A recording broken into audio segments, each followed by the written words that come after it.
Gitu tuh Hello everyone. Hai. Good Hello. morning yang sudah tidak terlalu morning Yes, lagi. of course. Skripnya masih morning. Okay. Thank you all very much for being here. 5 bapak-bapak terkece pilihan Dior dan The Editors Club. Bangga banget. Memang bapak-bapaknya itu kayak Iya. Menyambut Father's Day. Yes, of course. Let's start with the first question. Mungkin Bapak Lukman Sarjo. Dari yang tertua. Kenapa gue langsung Kenapa pertama gue gitu? kenapa? Paling senior, boleh dong. Let's talk about the world. Oke. Dari gedenya dulu nih. Ya. Berat juga nih. How do you see the world now? Karena some people say it's better sekarang, semua orang punya kesempatan yang sama. Tapi some says it's worse. What do you say? Wow. The word right now is all about adaptation. Dunia sekarang tuh semua lagi bicara tentang adaptasi. Bagaimana terjadi perubahan-perubahan yang luar biasa dari yang basic atau konvensional. Tiba-tiba kita dihadapi dengan digitalisasi, ditambah lagi dengan pandemi yang akhirnya mempercepat semua itu, dan semua orang akhirnya berlomba-lomba atau berupaya untuk beradaptasi. Jadi menurut aku ya, dunia sekarang ini tentang adaptasi. Ada yang mau nambahin mengenai how do you see the world, or do you all agree? Kalau gue sih emang setuju banget ya sama yang diomongin sama Lukman juga gitu. Karena memang kayak gitu negara Indonesia khususnya mungkin kalau negara maju dan lain-lain mungkin udah terbiasa dengan teknologi digital gitu. Tapi di Indonesia ini kayak mau nggak mau gitu, dan akhirnya di masa pandemi ini kita kayak dipaksa untuk beradaptasi, dan akhirnya kita bisa merasakan efisiensi waktu, dia apapun itu yang akhirnya kayak semua itu bisa ngomong kalau waktu itu uang gitu. Jadi kayak semua itu harus efisien, harus efektif dan lain-lain, yang akhirnya semua diminimalisir. Dan ya mungkin dengan gaya hidup sekarang pun juga akhirnya kita jadi tahu gimana ya simplify semuanya gitu kan. Lo harus bayar ride ke gue. Asik. Iya. Karena lo setuju dengan kata-kata gue kan. Jadi kalau misalnya ditanya gitu, kan hidup dari dulu it's all about challenge gitu ya. Masa beda tahun beda challenge gitu. Kita aja sekarang lagi ngadepin pandemi and it seems like gila banget ya kita hidup di tahun hari ini. Tapi kan this is not the first time. Ya. Ini bukan unprecedented Yes. gitu. Kalau kita bicara sekarang itu jadi tantangannya sebagai manusia pribadi gitu ya, a father, a man, apa? Susah nih. Coba Oka mungkin. Tantangan terbesarnya gue nggak naksir sama Oka. Iya. It's so hard. Kalau kebetulan gue nggak suka sama lu. Itu tantangan. sakit hati. Challenge accepted. Apa sih? Nah sebenarnya pertanyaan yang barusan sih bisa jadi ada hubungannya sama pertanyaan yang pertama tadi ya. Kalau yang pertanyaan pertama tadi, Lukman pointed out something very interesting, yaitu adalah adaptasi, dan itu it's very very true buat gue. Karena apa adaptasi yang sekarang kita lakukan itu adalah manusia membiasakan diri untuk menghadapi segala sesuatu yang serba instan, Ya. serba pendek gitu loh, tanpa ngomong hal sesuatu yang gue nggak mengerti. Kita ngambil contoh kayak misalnya iklan 5 detiknya YouTube, ya kan, kita ngomong tentang iklan yang diselipin di Instagram yang cuma berapa detik. Kita harus catch up sama yang hal-hal yang kecil kayak begitu. Dan gue nggak tahu apakah ini ada hubungannya apa enggak, dan sorry kalau ngaco. Kalau zaman dulu kan orang kayak ngebangun sesuatu tuh kayak di zaman Perlu di proses. zaman misalnya ya yang jauh banget, misalnya piramida gitu, it took more than one generation to build gitu loh. Sedangkan kita tahu kokohnya seperti apa gitu loh. Gue bahkan pernah ngeliat di Google ada gambar piramida dikelilingin sama gedung-gedung, terus captionnya simple, build different. Kayak it knocks me in the head so many times ketika pas gue lihat Instagram captionnya kayak gitu. Kayak iya sih, kita semua ini kayak teman-teman gitu yang kerja di sini kan dipaksa sama klien, deadline. Tapi zaman dulu, zaman kerajaan Persia atau Roman, Byzantine gitu, itu they really take their time to own a craft gitu loh. Dan itu yang ngebuat omongannya dia masuk di akal, yaitu adaptasi itu emang kita semua tuh harus beradaptasi sama yang di situasi yang ditentuin sama entah siapa itu, yang mungkin butuh segala sesuatu yang lebih instan, harus cepat, tapi hasilnya bagus juga. Iya, betul kata lu juga. Sekarang tuh kayaknya kalau lu ngomong speed gitu, kayak instant, everything is about bagaimana lo bisa deliver ini secepat mungkin, sebagus mungkin. Gue tadi baru ngebahas tentang ekspresi gitu. Even our expression aja kadang-kadang sekarang terbatas dari emoticon. Jadi kayak sesuatu yang kayak lo mau berekspresi, lo jaraknya, biar cepet, jadi gue ketawa, emoticon ketawa gitu. Itu kan something different banget sama kita lakuin berapa tahun yang lalu gitu. Mungkin lo ya, kalau gue kan masih muda. Dan itu yang kita bahas tadi itu inline sama pertanyaan yang barusan, berpengaruh ke challenge bapak gitu yang sumber pencari nafkah, how stressful a father could be, membawa materi berat beban itu ke keluarga. Jadi ya kayak terlalu berat ya. Apa gue curhat? The next generation ini mungkin yang edit Bapak Daniel. Jadi Daniel tuh next generation banget. as a dad, ya kan, sekarang apa kekhawatiran terbesar Anda for your children, misalnya kayak the obsession to be exist all the time gitu. Daniel as a dad, apa sih kekhawatiran terbesar Anda untuk the next generation? Wah, banyak banget. Kayaknya nggak selesai satu sesi. Banyak banget. Kita tanya sama Dion aja gitu ya, yang expecting a child gitu ya, ketakutan terbesar lo apa? Banyak banget. Belum punya anak aja udah banyak banget gitu, apalagi belum punya anak. Nah, apalagi lu 3. Siapa? Nah, jadi kalau dari gue, ini aja ya, fakta aja gitu yang menarik ya. Ketika anak gue yang kedua lahir, gue saking ketakutan banget, gimana cara gue ngegedein dia, gimana gue mendadak disadarkan bahwa I'm no longer in control. Gue gak tahu kalau misalnya ada yang pernah ngerasain ini apa enggak gitu sebagai orang tua gitu ya. Lu udah bukan lagi menjadi seorang yang bisa ngontrol masa depan anak lu gitu. Gila, mulai dari hari itu sampai hari ini, dia udah umur 5 tahun. Gue udah baca Injil 5 kali. Setiap tahun gue baca 5 kali, dari depan sampai habis gitu kan. Tiap tahun. Jadi kayak sampai setakut itu gue, karena sesuatu yang bisa gue kontrol udah pasti akan gue lakukan sebaik gue, with excellence gitu. Cuman sesuatu yang gak bisa gue kontrol, wah, daripada gue takut, mendingan gue serahin sama Tuhan gitu. So all the fears, gue nggak tahu apakah kalian kepikiran apa gitu, misalnya so many things lah ya, sebagai seorang ayah. And the thing is, mungkin bagi yang belum punya orang tua, itu mungkin nggak akan pernah ngerasain ketakutan yang sama.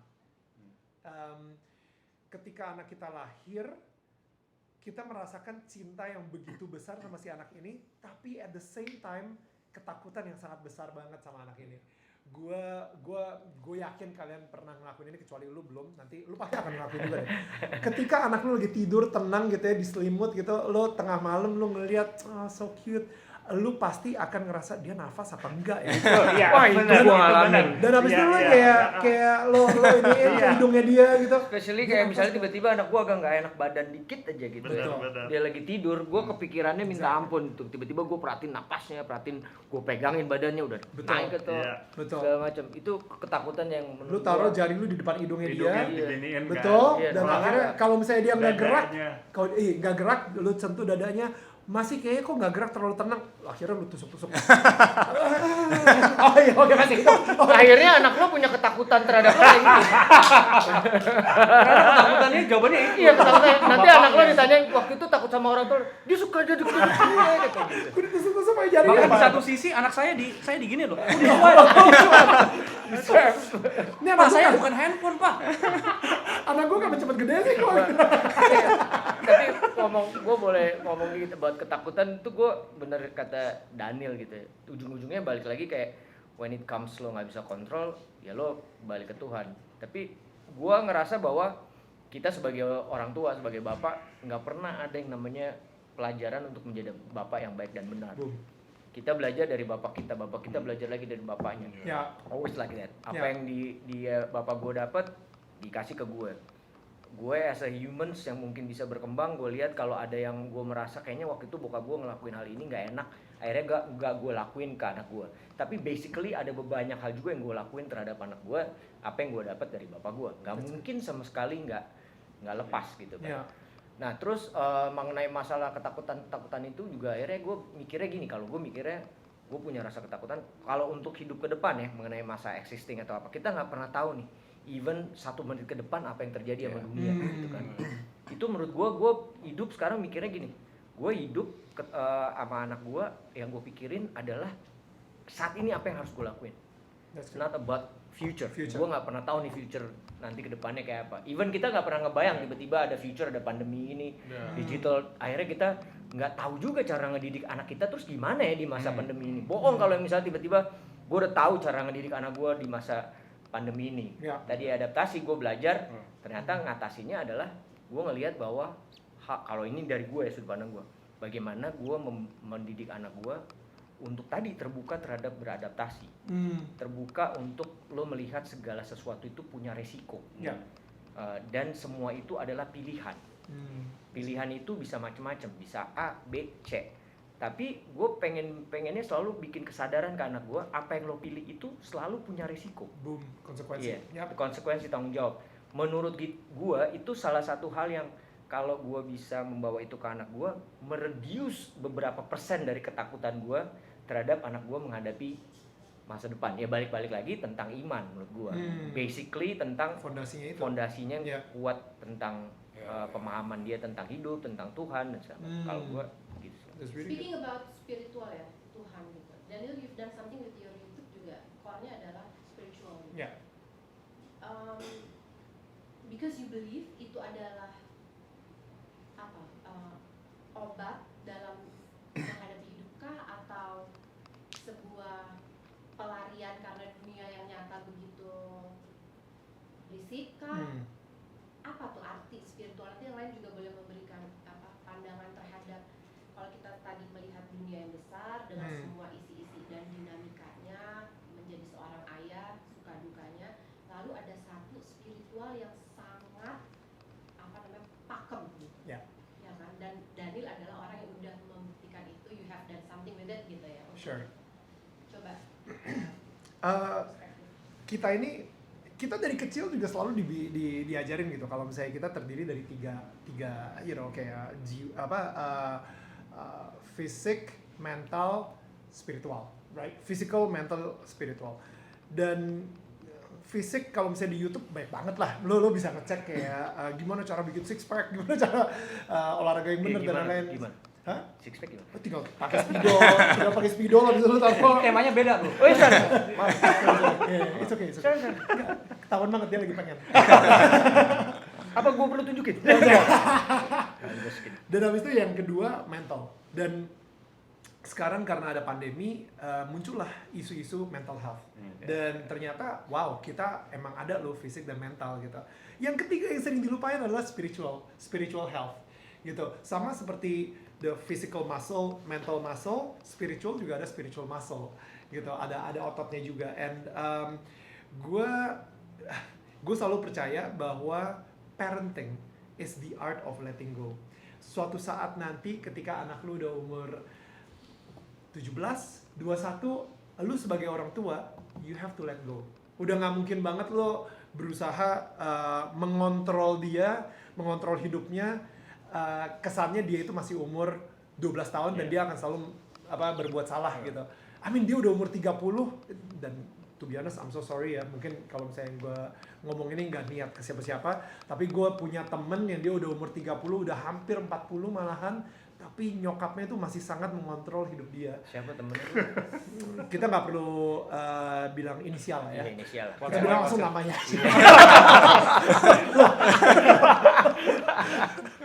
Jadi sebut saja dia Mawar.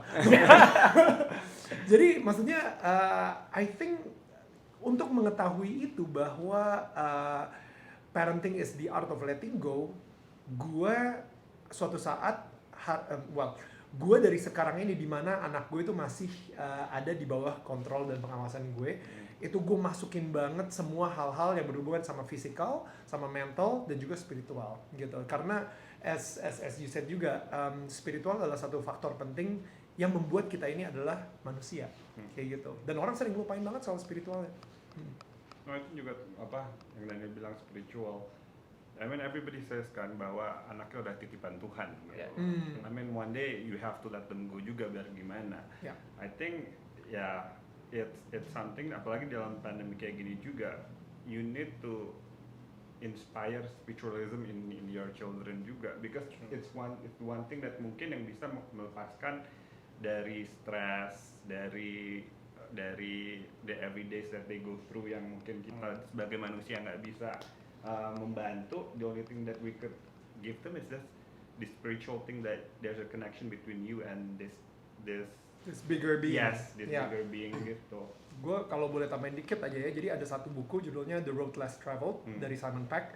Dia bilang ketika anak masih kecil dan kita ajarin dia soal Tuhan, dia akan mikir bahwa orang tuanya adalah Tuhan, right? Jadi apapun yang si orang tua ini lakukan ke dia, ketika nanti dia dewasa, dia akan mikir bahwa Tuhan melakukan ke dia seperti apa yang si orang tua ini lakuin. Melakukan dia, ya. Jadi kalau misalnya kita waktu dia kecil, orang tua atau bapaknya atau ibunya itu misalnya ya nakut-nakutin, ngehukum, nanti Tuhan marah loh, Tuhan bakal nanti kamu bakal masuk neraka loh, begitu segala.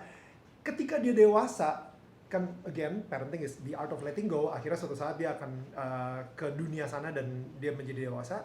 Dia akan mikir bahwa suatu saat Tuhan itu akan menghukum dia. Iya. Tuhan akan meninggalkan dia kalau misalnya dia nggak baik, gitu ya. Kalau misalnya dia meninggal. nakal, dia berbuat salah, Tuhan akan meninggalkan dia. That's why a lot of people have father issue sama abandonment issue.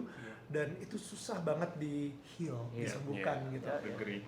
Because they have like a very skewed image of the father, God the father gitu, menurut gue gitu. Jadi makanya gue sekarang ini sama anak gue pun juga harus hati-hati banget, jangan sampai dia mempunyai image yang salah tentang Tuhan juga suatu saat nanti gitu. Karena image-nya cuma dari gue gitu. Fondasinya memang jadi ya itu tadi kayak salah satu tugas kita as a father gitu.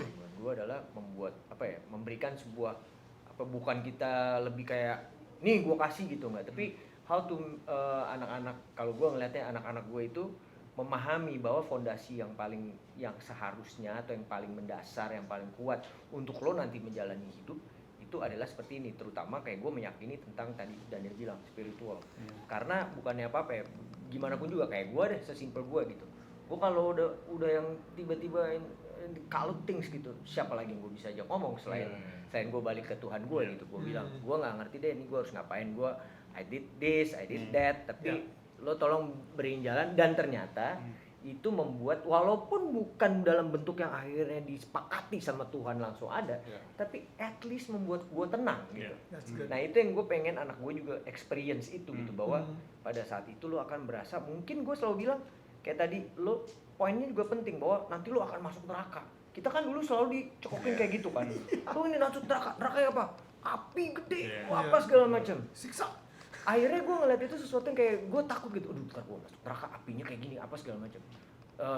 Ini cuma contoh aja. Akhirnya gue begitu anak gue tanya kritis, surga itu apa, neraka itu apa? Gue cuma sesimpel ini, mungkin beda-beda tiap orang. Gue bilang, surga itu adalah segala sesuatu kebaikan yang pernah kamu buat dan akhirnya orang juga melakukan hal yang sama. That's heaven. That's good.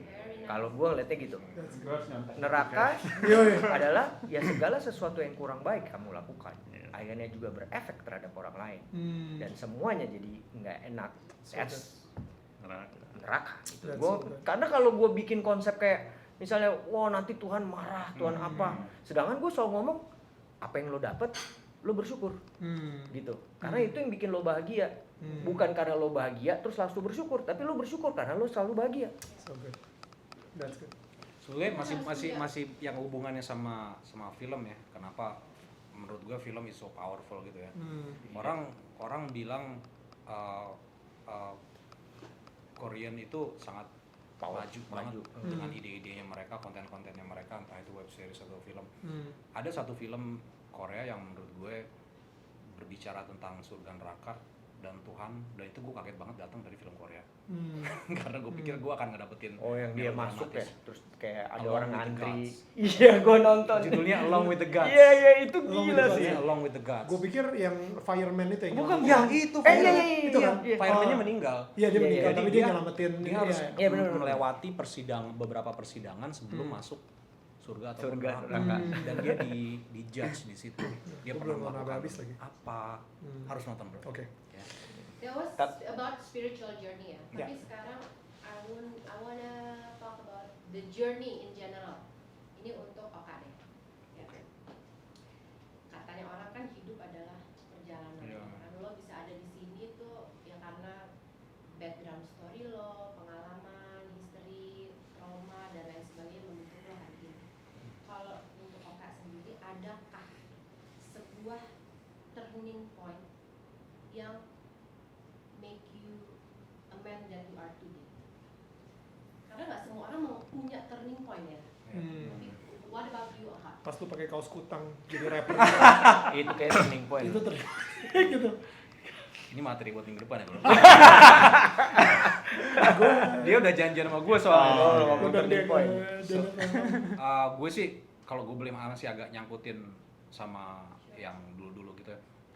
Gue tuh orangnya sama keluarga gue tight, tapi komunikasinya biasa gitu, nggak pernah yang Ya, yang, bagus. yang ngobrol luar Deep dalam gitu ya. gue bahkan baru tahu gue lahir di rumah sakit apa tuh baru tahu pas gue kuliah gitu. Jadi nggak pernah seakrab gitu juga, tapi kalau gue ada apa-apa pasti yang bantu bokap. Terus kalau gue ada apa-apa gue cerita bokap gitu.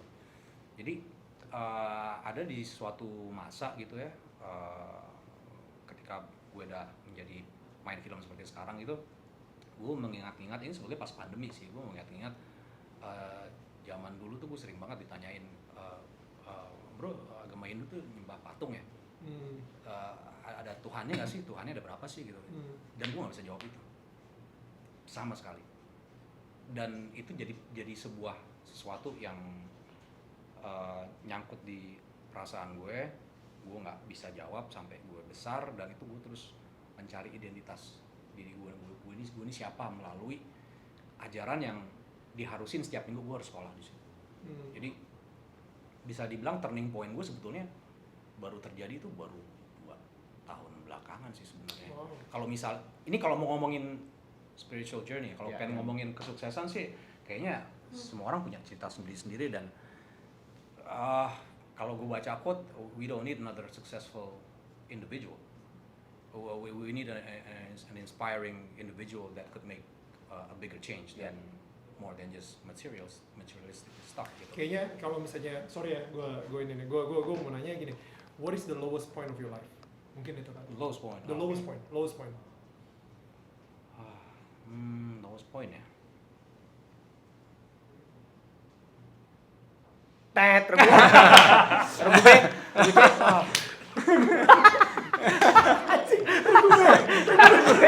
Cerdas cermat.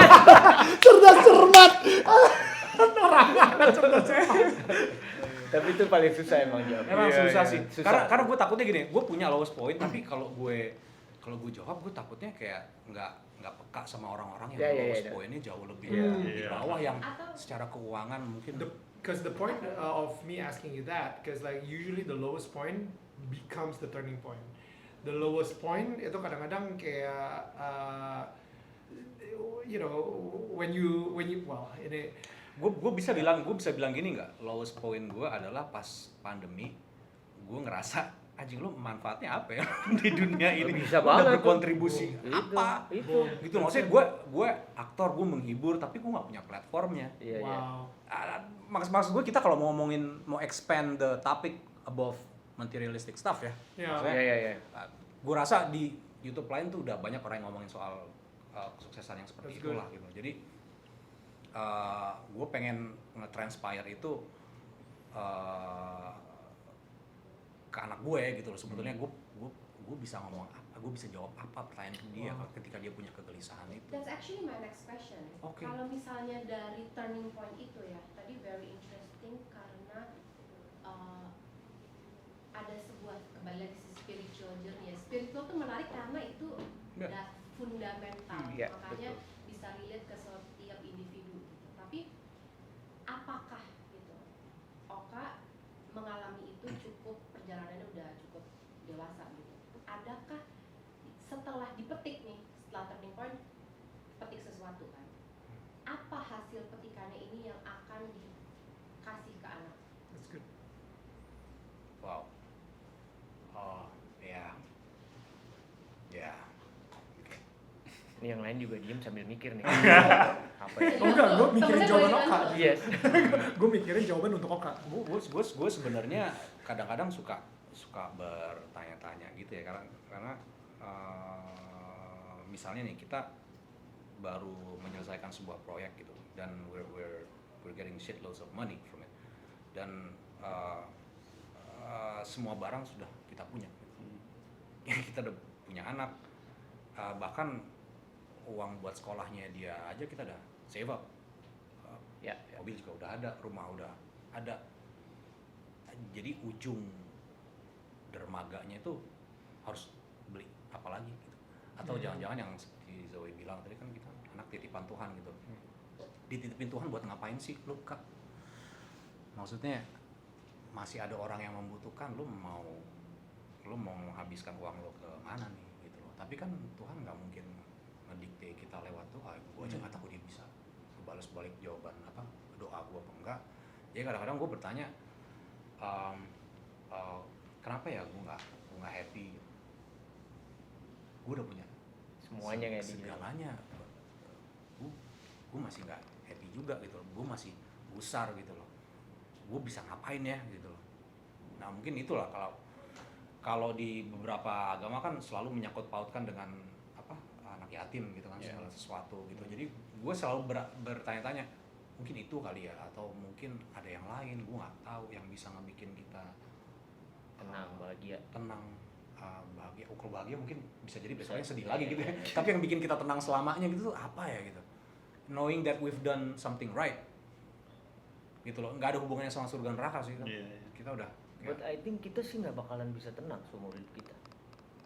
Basically ya. Selalu ada Maksudnya masalah. basically itu selalu we have, that's human. Maksud gue kayak tadi kita maju ke depan, kita ketemu hal baru lagi, ini lagi, itu lagi. Of course gue nggak akan selalu bener-bener tenang gitu kan. Tapi kalau menurut pendapat gue ya, how I manage myself gitu untuk siap menghadapi itu semua gitu. Kayak misalnya ya memang gue juga nggak pernah ngerasa tenang. Bahkan ada istilah yang namanya aktor bangun tidur itu selalu gelisah bangun. Wow. You know what I mean? Jadi karena pada saat dia gelisah, it's a good point.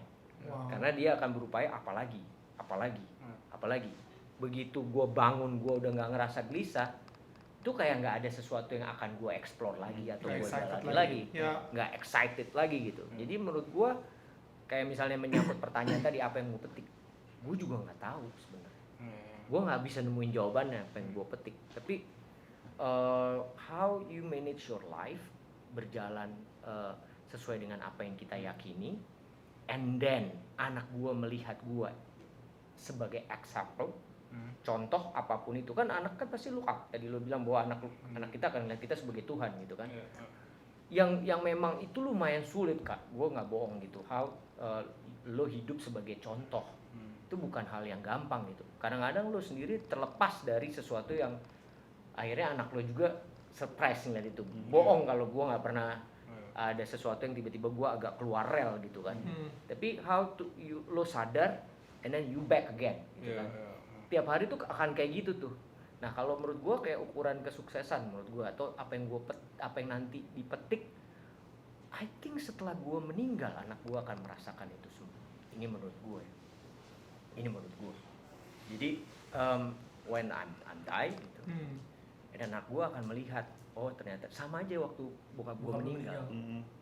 Gue melihat, dia ninggalin nama besar. Ini yang bisa gue petik. Dia ninggalin karya yang luar biasa. Mungkin pada saat itu bokap gue juga nggak sadar bahwa dia sudah meninggalkan warisan. Wow. Ya kan? Keren banget. That I agree sih sama Lukman, because again our children adalah our legacy. what nanti kalau misalnya kita udah nggak ada di dunia ini lagi, it's our children yang akan meneruskan who we are gitu loh. The same with I think orang tua kita juga. My father passed away. What he thought, how he thinks, how he does things was passed on to me. It was his legacy. Nah, ini juga mungkin nanti untuk anak-anak kita juga ke depannya, what we've taught to them, apa yang kita indikan sekarang adalah part of our legacy yang kita tinggalkan kepada mereka juga gitu. Oh, I totally agree karena the legacy goes beyond goes beyond your work, even your craft. Exactly. Karena kalau kita ngomongin particularly craft gitu, ini kalau misalnya ditonton sama supir Metro Mini, Nyambung nggak ya? dia mereka nggak mungkin merasa. Iya. Jadi yang dia bilang legacy ya udah apa yang udah Supir diajar. Metro Mini nontonin Diajar. Daniel tetanggamu. Iya. Nonton aja. gue pengen ngomong dia nontoninnya Supir Metro Mini nonton. bukan The Editors Club sama Dior gitu. Just saying, so it's okay. Di situ aja lo udah prejudice, bro. Extreme prejudice. Extreme prejudice. Extreme prejudice. I'm sorry, I'm just like, yeah, but anyway. Ya udah ya gitu. I'm sorry. Dari gue emang jago. I'm sorry. You always The thing do is like gini, that. I think I'm the only one who's a different Background. profession from you Okay. guys. I'm not in the entertainment industry. But again, kalau misalnya lagi sih, kayak misalnya Oka bilang, maybe kayak misalnya your children could see what you've done Di film gitu di misalnya. film on the big screen. Mungkin untuk banyak orang juga the legacy is like, oh ini anaknya si ini nih, wah dia sekarang jadi orang jadi ya, gini-gini gitu. That's part of the legacy juga, I think yang what we teach our children juga sekarang gitu loh, because we want them juga nanti kedepannya juga to remember us juga kan as their parents, as their father especially gitu. Ini I disagree completely. Really? So, I'm sorry. it's okay. I disagree completely. Ah. Karena untuk rating barusan, jadi kalau misalnya karena kalau misalnya bikin di teaser tuh bagus banget.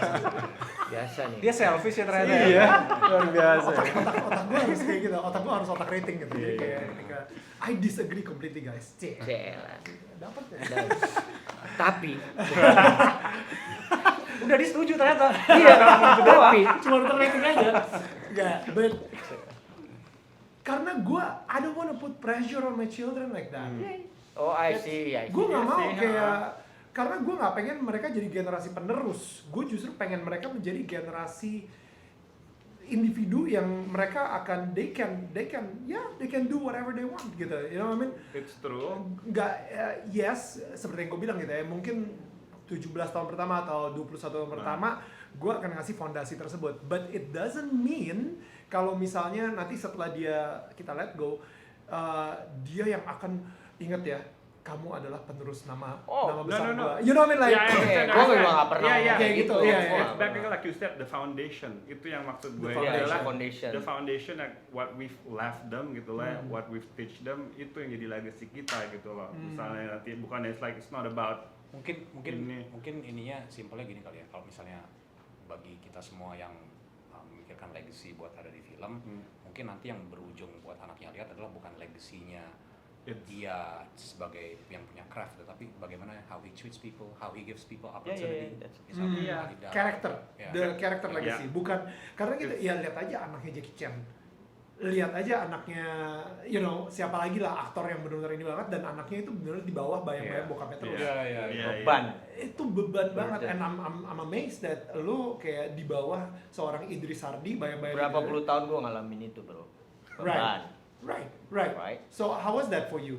Nggak enak banget. Gue merasa bahwa nama Sardi itu nggak penting buat gue gitu, karena akhirnya membebani gue dengan banyak hal gitu. Gue pernah belajar biola, semua langsung merasa gue akan hebat kayak bapak gue. Right. Even gue lagi ujian di sekolah musik, semua orang mata tertuju ke gue gitu. Ya, I'm so stressful. Yang akhirnya walaupun akhirnya bikin gue bukannya nyombong tapi dapat juara satu terus tapi dengan cara yang stres. wow. You know what I mean? Karena gue punya beban, punya tanggung jawab, Harus gue buktiin. harus buktiin Ya. gitu. Tapi at some point itu yang akan akhirnya menjadi titik balik gue bahwa gue tidak bisa melepas nama Sardi dan gue tidak bisa melepas jiwa seni gue. Yang tadinya gue sempat ingkari dan gue bilang gue nggak akan pernah ada di dunia seni. Karena buat gue itu stressful. Gitu. Ya.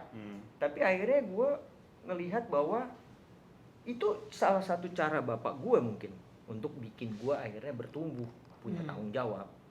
Hal baiknya akhirnya gue punya komitmen, punya tanggung jawab, punya disiplin, gitu kan. Yang akhirnya gue pakai, gue sadari kenapa itu aja nggak gue jadiin motivasi gitu. Sardi is always di nama belakang gue, and then sekarang gue I'm proud about that. Tapi gue punya jalan. Gue nggak milih karir di musik, karena begitu gue milih karir di musik, dibandingin gue harus lebih dari dia atau sama dia. Kalau gue nggak bisa, hancur gue.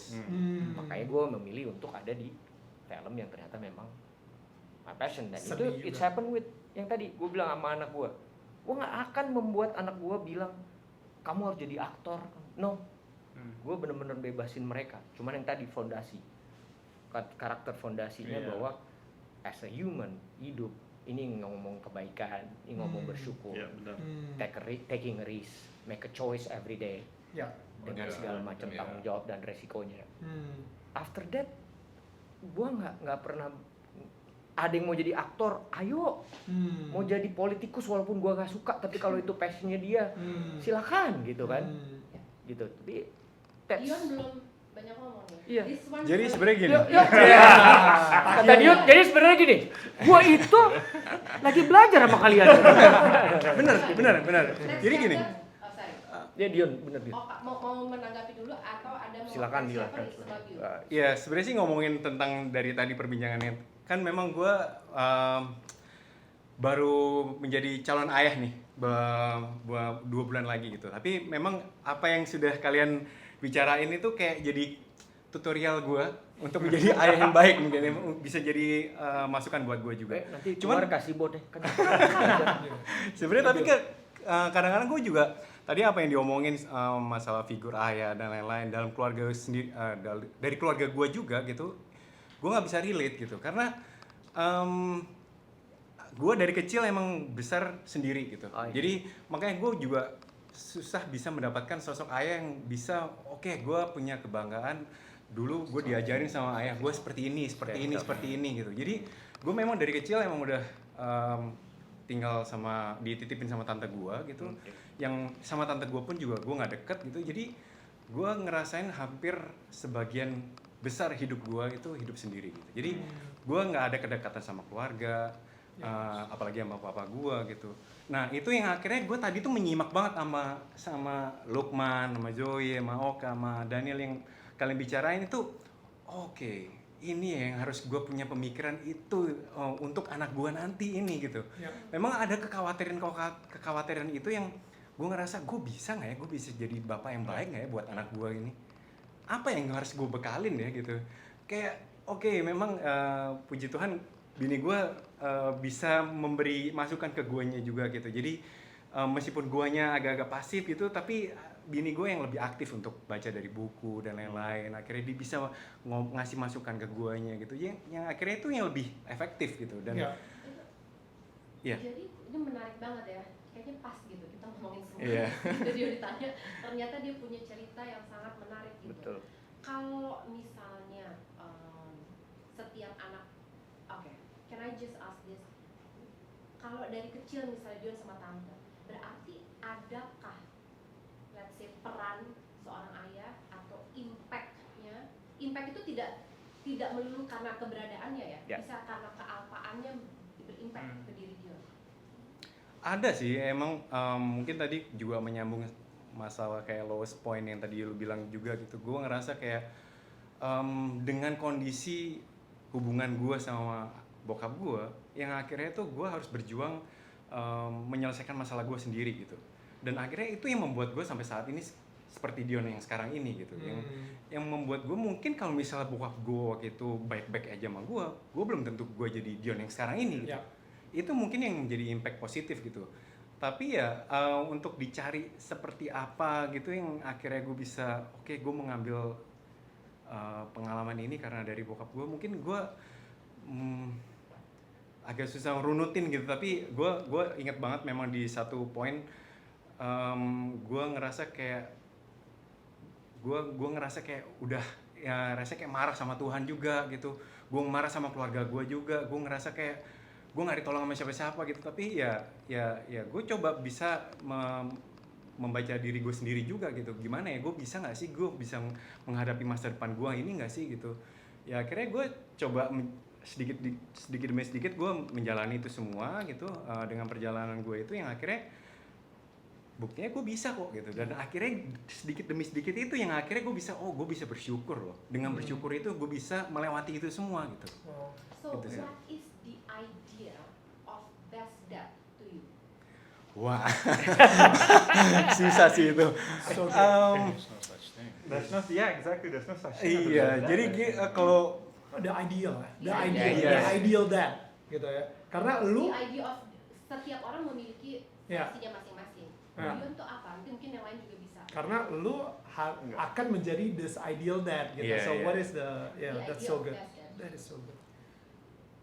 ya mungkin yang tadi gue dengar sama masalah let go-nya itu gue juga setuju banget sih. Gue pengen itu jangan sampai menjadi ayah yang sangat ambisius sama anaknya yang akhirnya kayak terlalu nge-push, oke, lu jadi ini.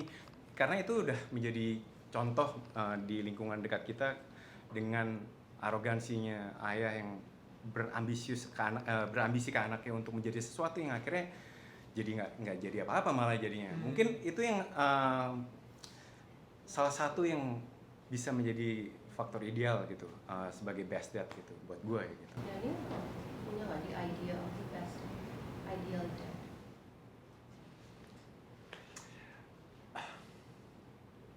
Kalau gue udah pasti spiritual lah. Maksudnya kayak the best dad, the ideal dad udah ya for me gitu ya, ya Tuhan lah gitu ya. I mean, Tuhan tuh kayak ayah gue gitu yang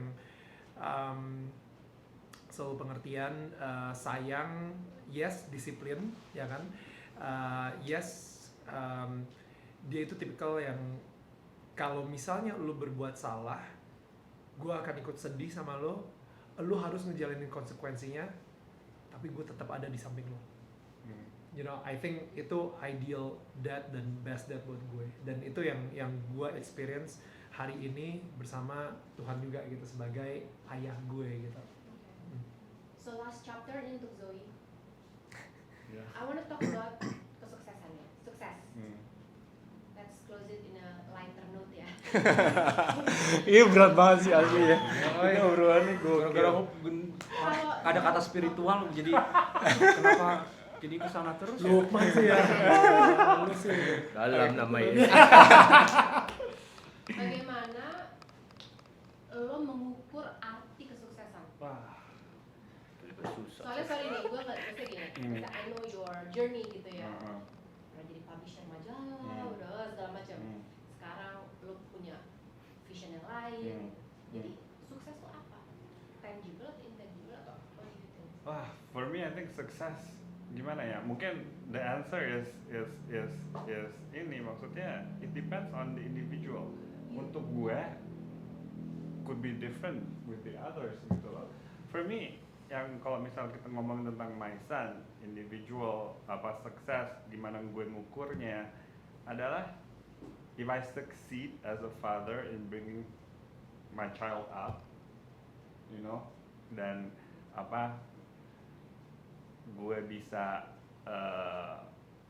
membuat anak gue senang, anak gue bisa feel appreciated segala macam. I think untuk gue di luar my kerjaan atau apa, itu sih yang gue ngeliat bahwa gue tuh seorang yang sukses, bahwa gimana anak gue ke depannya. I mean I don't know you guys ya. For me it's gimana ya? Kayak misalnya apa yang bokap gue ajarin ke gue gitu ya. That's how I see how he's successful as a person. Soalnya apa yang dia dari kecil ajarin gue segala macam gitu, itu yang membuat gue menjadi orang sekarang ini dengan the advice that he gives me, apa yang gue ngeliat dari jatuh bangunnya dia segala macamnya itu yang gue ngukur ngeliat bahwa my father suksesnya that he made me to a better person. Nah itu adalah yang gue juga mau kedepannya untuk anak gue. Don't measure it from the success kerjaan or apa. Measure the success of somebody is from the quality of that person itself. I don't know, does it make sense? Make sense. Gitu. For me is that. Gue, that's really nice. Enggak, gue pikiran. Benar, mindset banget. Coba lu diulang deh. Coba kan dia bapaknya membuat dia menjadi better person. Of course, apa ya? Ya, I know. Diulang lah. Bercanda. Enggak, gue tuh selalu susah gitu kalau ditanya ukuran lo tentang sukses tuh apa sih gitu. It's so difficult Masalah gitu. kita semua sih. Iya. Cuman gue berapa tahun tuh belakangan tuh kan gue orangnya suka ngamatin, suka mempelajari, suka merasakan. Every day for me is about learning, it's about journey. Right? Akhirnya gue ada satu poin yang mungkin ini benar tapi juga bisa salah gitu. I don't know. Jadi gue cuma ngajarin anak gue, lo mau jadi orang sukses tau gak apa? Ukurannya bukan lo kayaknya seminta ampun atau seberapa jauh lo berimpact baik terhadap kehidupan orang lain. That's for me is success. Jadi it's not about taking, tapi giving. about giving, and then ternyata berimpact yang luar biasa buat lo dan buat orang lain. Nah menurut gue kan sama aja kayak misalnya, let's say gini deh, paling gampang gue suka ngobrol iseng gitu. Kalau orang meninggal gitu, kan yang diomongin tentang kebaikan hati dia, apa yang telah dia lakukan. Tapi bukan dalam se-cheesy itu gitu, tapi habis itu orang itu nggak tahu kemana, tapi itu akan gue ingat seumur hidup gue gitu. Kayak misalnya tiba-tiba cuma just say, gue pernah ngelakuin kayak gini, gue suruh anak gue nikah di pintu mall, suruh bukain pintu orang mall, bukain, dan bukan cuma 1-2. Terus after that gue tanya, what your experience? Gitu. Tadi ada yang masuk, gue bilang terima kasih, dia main jalan aja. Sebel banget, number one. Number two, tadi dia bilang terima kasih, senyum sama aku, I'm happy. Gitu. So just, kamu niatnya mau nolongin apa enggak? I really need to help. Kenapa you expect for thank you? When you want to help, just help. Gitu. Prinsipnya kayak gitu aja gitu kalau menurut gue. Dan akhirnya bisa jadi orang itu lagi buru-buru atau apa gitu. Buat gue lebih gitu, how your life punya impact yang luar biasa terhadap orang lain, even kalau bisa ya terhadap dunia gitu. Itu aja sih. Nah bentuknya kayak apa ya anak-anak gue yang akan tahu gimana dia jalanin, and even know. Makanya gue tanya, kalau gue sukses gue nggak tahu, gue belum tahu apa yang udah gue hasilkan di dunia ini. Kayak misalnya piala is only a bonus gitu. Lo kerja bagus dapat bonus, sama aja di kantor gitu. Tapi it's not about achievement atau Lu nggak kerja untuk piala. Iya. Ya. itu aja sih. Alright. I don't know, Oka kayaknya mau ngomong sesuatu. Oh, enggak boleh. Gara-gara gini doang, bro. Gue ngomong. Gue penasaran dengan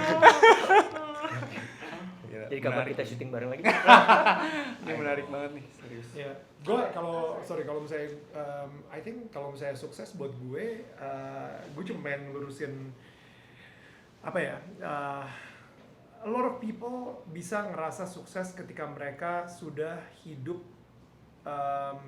in his purpose, gitu kan, dalam tujuan hidupnya gitu.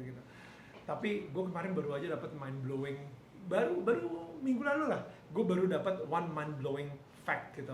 Dan ini kena banget, dan I would love to share this with you guys. Yeah, come on, gitu. share. Ya, Share, please. boleh ya. Please, Boleh ya. Dia sarkastik, bro. Boleh ya. Enggak, boleh ya. Lanjut sarkastik. Iya, boleh ya, tapi boleh nggak? Boleh. Kita akan kembali setelah pesan-pesan. Come on, let's go. So gue oke. Again, balik lagi ke this world gitu ya. Dunia ini menurut gue, this world we live in a fatherless world gitu. We live in a fatherless world. Okay. Dimana gue ngerasa banyak orang, apalagi sebagai seorang ayah, itu kayaknya gampang banget untuk ninggalin keluarganya, like you know, what happened to you juga gitu personally gitu, you know, and it's sehingga banyak banget generasi berikutnya yang sudah melupakan sosok ayah itu seperti apa Ya, gitu. ya. Jadi karena itu banyak juga kebohongan-kebohongan atau message-message yang keputar lah di dunia ini gitu, yang kayaknya wow, that sounds wise, I like that. Dan Ngerti gitu. salah satu kebohongan terbesar menurut gua adalah find your purpose gitu, karena kesuksesan seseorang itu adalah ketika dia bisa hidup dengan purpose yang tepat gitu, yang benar buat dia. Nah, itu kalau itu personally menurut gue itu what is the definition of success when you live your purpose gitu kan. Nah, tapi kesalahan terbesarnya adalah ketika seseorang bilang sama lu find your purpose, you can never find your purpose. Purpose is given. Itu artinya lu nggak akan pernah tahu tujuan hidup lu di dunia ini kalau misalnya lu nggak punya hubungan with the Father, because the Father will give you your purpose, bukan lu find your purpose. Karena apa? Udah pasti. That's mean berarti kan I'm agree kayak dia ngasih purpose. Berarti kita nih harus peka berarti kan. Sama purpose-nya, betul. Apa purpose-nya? Kalau misalnya kita nggak punya hubungan intim dengan Tuhan gitu ya, kita kita nggak nggak akan pernah tahu purpose kita diciptakan di hidup ini apa. Lebih parahnya lagi sekarang ini kita banyak baca buku biografi, si orang biografi ini bilang, oke, gue hidup gini, ini purpose hidup gue suka nih purpose. I am going to use this as my purpose in life. Sehingga how sad is that? Menyedihkan sekali ketika lu diciptakan untuk tujuan sesuatu, tapi lu malah hidup untuk tujuan hidupnya seseorang. Itu yang namanya toxic purpose, right? Dan itu lu hidup gak akan pernah ngerasa full, gak akan pernah ngerasa fulfilled, karena lu selama ini hidup berusaha memenuhi tujuan hidup dari orang lain, bukan tujuan hidup lu sendiri. And I think itulah arti sebenarnya dari kesuksesan. Ketika lu hidup lu yang lu hidupin align dengan purpose yang telah diberikan dalam hidup lu. And I think that's the definition of the true success. Good point. Thank you Wow. so much. Hallelujah. Mikrofonnya mana? I need to drop a mic. Any mic. Mic for what? For what? Ini bro, ini clip on. Itu tuh Penutup yang luar biasa ya. Okay, this mic.